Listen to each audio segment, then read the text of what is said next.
Capítulo 12, parte 2.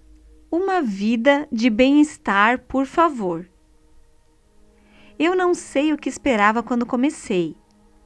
Como ter o coração de Maria no mundo de Marta cozinhou lentamente em meu coração por 2 anos. Que mensagem incrível! Jesus deseja nos conhecer, cada uma de nós, assim como conheceu Maria e Marta, com todas as nossas diferenças de personalidade, dons e estilos de trabalho. Era grande, muito grande, superlotado de graça divina. Mas quando sentei para escrever, minhas palavras persistiam em embaralhar-se. Só no capítulo 2 tem 6 versões e muitos inícios diferentes. Não havia nada da fluência inspirada pelo Espírito como imaginei ao assinar o contrato. De fato, assemelhava-se estranhamente a trabalho árduo. Tentei agir como um lutador de luta romana. Ei, é o teu trabalho, Deus. Estou fazendo isso para ti. Que tal um pouquinho de ajuda? Silêncio. Tentei questionar como Jó. Onde estás e por que não te importas? Silêncio de novo. Até considerei uma atitude semelhante à de Jonas. Esqueça Nínive. Estou indo para as Bahamas. Mas ainda não ouvira nada a não ser a suave percepção de sua presença. A percepção de que ele estava lá, mas esperando que eu compreendesse o que ele queria me ensinar sobre o processo. Henrietta Mears disse que há apenas uma maneira de aprender as lições de Deus: de olhos abertos, de boca fechada. É uma obrigação difícil para os verbalmente prolíferos. Mas é aí que o Senhor continua me experimentando, com meus joelhos dobrados, nas adjacências de onde Maria encontrou Jesus naquela tarde em Betânia. Às vezes, eu só esperava e ouvia. Outras vezes, despejava minha súplica e reclamação, mas na maior parte do tempo, voltava à minha oração original. Sempre que empacava, sempre que dizia a Deus que eu não compreendia, o Senhor bondosamente me fazia lembrar das palavras ditas por mim em Wainwright. Toma os meus trabalhos e usa-os para a tua glória, disse eu. Transforma-me, dá-me um coração de Maria em um mundo de Marta. E com essas palavras vinha a quietude, a consciência de que o Senhor estava trabalhando. Comecei a entender que se me submetia a Cristo, então poderia confiar nele para guiar meus passos. Ele sabia do que eu precisava e o que devia ser feito. Eu poderia confiar em Deus para realizar o que ele havia começado. Minha função era de associar-me a ele. Então, terminava a oração, voltava ao trabalho e esperava mais um pouco. Prova de nossa fé. Naturalmente, o que eu estava experimentando não era novo. Acontece com todo cristão uma vez ou outra. É a experiência da santificação. Trabalhar ao lado de Cristo enquanto Ele opera sua obra transformadora em nós. É o processo da perseverança. Prosseguir, obedecer nas grandes e nas pequenas coisas. Fazer o melhor que pudermos e depois continuar a marchar, confiando em Deus para fazer o resto. A perseverança não é muito engraçada. Ainda assim, é a perseverança que permite a Deus tomar nossas desordens e transformá-las em milagres. Ele tem prazer em transformar as pressões sobre o carbono negro de nossas vidas em diamantes de beleza radiante. Mas fazer tudo isso requer um processo que às vezes é doloroso. Provavelmente você já tenha pensado que sou uma mulher um pouco esquisita.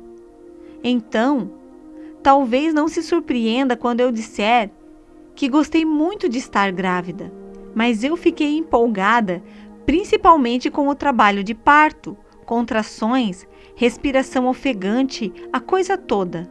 Mal conseguia esperar para que começasse. Eu dizia com entusiasmo para que todos ouvissem: é uma dor com propósito. Em minha mente, podia me ver naquele pequeno e aconchegante quarto de hospital, envolta nos braços ternos do meu marido cantando louvores. Eu dizia com um sorriso, enquanto John acariciava suavemente minha testa: aleluia, aleluia! Opa, essa foi forte. A enfermeira entrava, perplexa com o meu progresso rápido. Você terá seu bebê a qualquer minuto, senhora Weaver. Nunca vi alguém suportar o trabalho de parto tão bem quanto você. É preciso dizer mais uma vez, isso não aconteceu. Em vez de triunfar sobre o glorioso trabalho de parto, fui levada às pressas para a emergência. Meu bebê estava sentado. O médico me disse com naturalidade: ou esse é o traseiro do seu bebê, ou a cabeça dele tem uma fenda. Nada relacionado ao processo de nascimento foi fácil para mim. Quando finalmente despertei da anestesia e abracei meu garotinho, meus olhos não me deixavam enxergar com nitidez. Eu segurava o pequeno embrulho a 2 centímetros do meu rosto. Eu murmurava: gostaria de vê-lo. 2 anos e meio depois, Jéssica nasceu, após 14 horas de um trabalho de parto difícil e definitivamente nem um pouco esplendoroso. Posso ouvir você dizer: ah, deixe-me dizer algo sobre dor. Eu sei, compreendo. Meu objetivo não é trocar histórias de horror sobre parto, mas lembrar a você que as coisas boas raramente vêm com facilidade. Algumas semanas após o nascimento de cada um dos meus filhos, depois que a incisão cicatrizou e a torturante dor estava um pouco distante da lembrança, pude dizer com franqueza: valeu a pena. Valeu mesmo. Vai valer a pena. É exatamente o que Tiago estava tentando dizer em sua carta às igrejas dispersas. É exatamente o propósito de sua declaração fantástica sobre o doloroso processo de associar-se a Deus em nosso crescimento cristão. Meus irmãos, tende grande gozo quando cairdes em várias tentações, sabendo que a prova da vossa fé produz a paciência. Tenha, porém, a paciência a sua obra perfeita, para que sejais perfeitos e completos, sem faltar em coisa alguma. Tiago, capítulo 1, versículos 2 ao 4. Grande gozo! Sobre o que ele está falando? As igrejas para as quais ele se dirigia estavam sofrendo uma perseguição tremenda. Após a morte de um dos primeiros diáconos, Estevão, muitos cristãos fugiram de Jerusalém e espalharam-se pela Judéia e Samaria. Atos capítulo 8, versículo 1. Sendo que muitos deles se juntaram às comunidades judaicas nas proximidades do Mediterrâneo. Atos capítulo 11, versículos 19 e 20. No entanto, ao invés de serem bem recebidos por seus parentes judeus, foram rejeitados e perseguidos. Sem proteção dos judeus, explorados pelos gentios, despojados de suas propriedades, arrastados para a corte, tratados de forma pior do que escravos. E foi para esses proscritos, solitários e feridos que Tiago dirigiu essas palavras incríveis: tende grande gozo. Ou, de acordo com a New English Bible, considerem-se supremamente felizes. Mas o que Tiago estava realmente dizendo àqueles cristãos feridos?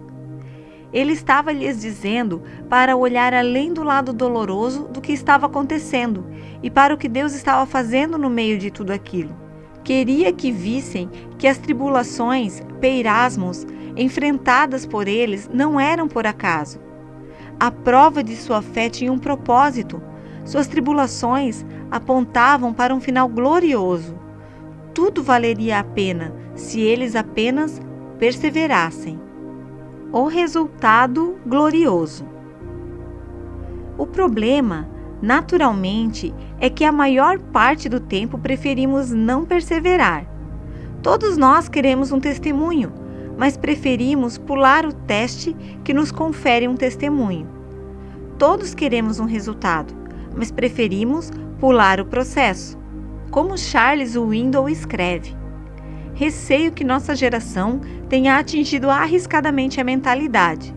Estou ficando cansado, então vamos parar um pouco. E não apenas no campo espiritual. Fazer uma dieta é uma disciplina, então ficamos gordos. Concluir os estudos é uma chatice, então caímos fora. Cultivar um relacionamento íntimo é doloroso, então desistimos. Escrever um livro exige demais, então paramos logo. Resolver conflitos do casamento é para alguns um esforço tão cansativo que preferem partir. Persistir em um trabalho é árduo, então começamos a olhar para os lados, e no momento em que estamos dispostos a desistir, surge o mestre, que se curva e sussurra: continue, não pare, continue. Em relação à nossa vida espiritual, muitos de nós são pessoas do tipo tudo ou nada. Se não fomos automaticamente perfeitos, desistimos. Quando as virtudes cristãs como paciência e bondade parecem difíceis de ser obtida, abandonamos nosso desenvolvimento do caráter e decidimos que a santidade é para aqueles que estão mais bem equipados. Contudo, quando desistimos, estamos desistindo da nossa parte da sociedade. A perseverança é uma das nossas responsabilidades no processo de transformação. E que transformação! As recompensas da perseverança delineadas por Tiago para nós são muito mais do que meras palavras. Ele nos diz que o resultado glorioso da perseverança nos fará perfeitos e completos, sem faltar em coisa alguma. A palavra usada por ele para perfeitos é télios, que descreve uma maturidade dinâmica, uma personalidade que alcançou seu pleno desenvolvimento. E quando Tiago diz que seremos completos, a palavra é holokleros, significa que seremos inteiros, perfeitos em todas as partes. Foi a palavra empregada para descrever a condição do sumo sacerdote e do animal sacrificado apresentado todos os anos. Significava que estavam livres de qualquer marca de deformação ou defeito. A perseverança nos prepara para o sacrifício vivo, descrito por Paulo em Romanos, capítulo 12, versículo 1. Santo e agradável a Deus. Deus usa as pressões das tribulações para aperfeiçoar nossas vidas. Ele talha facetas em uma pedra humilde para refletir a sua glória. A última frase de Tiago, capítulo 1, versículo 4, ecoa em meu coração com uma esperança incrível. Quando perseveramos, nos tornamos perfeitos e completos, sem faltar em coisa alguma. Leipos medeis. Não padecemos de nenhum defeito, temos tudo de que precisamos. Naturalmente, ainda haverá áreas em nossas vidas em que lutaremos. Ainda haverá lutas e perderemos algumas ocasionalmente. Mas, se temos desejo de perseverar no processo, um dia, com Ele ao nosso lado, Cristo vencerá a guerra. Por essa razão, posso lhe dizer: persevere, amiga, persevere. Você quer mais de Deus? Então, não tome outra direção. Você quer ser mais como Jesus? Então, persevere, persista, continue. Quando o fizer, eu lhe prometo, você será transformada. Transformada como Maria e Marta foram.